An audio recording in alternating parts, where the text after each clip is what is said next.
everyone, thank you for joining me. If you haven't already, don't forget to like, comment and subscribe. I love hearing from all of you.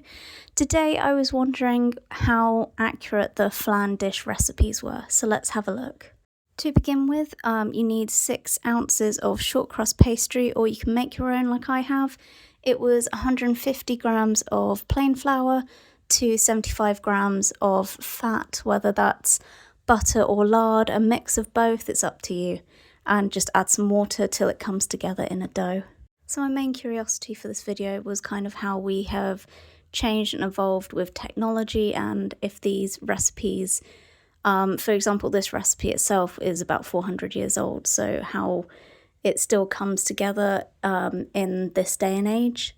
For the pie itself, I'm currently putting together half a pint of stock.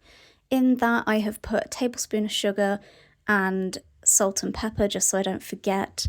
The recipe also calls for 4 potatoes peeled and sliced, 2 small onions peeled and sliced, and 3 cooking apples peeled and sliced. We also need 3 rashers of bacon cut into strips. As you'll see as this video goes on, it's quite a lot of stuff for this tiny little dish, so I'm wondering how much, like for example, the cooking apples are massive, so how much they have changed since this recipe was put together. In total, this made about 3 pies. So obviously, as a recommendation, if you wanted to try this, it was originally made with like gammon or ham, so it might be worth changing that out as a start. And then you probably want 1 potato, 1 onion, 1 apple.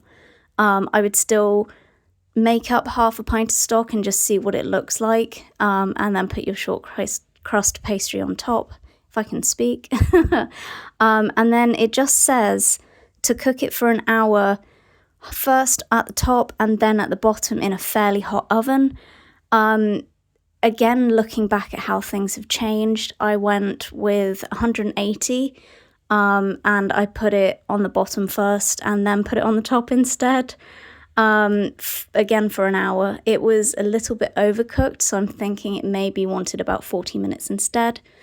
Let me know if you want to see any other recipes like this one, and if this was interesting to you. As always, stay safe, and I will see you in the next one.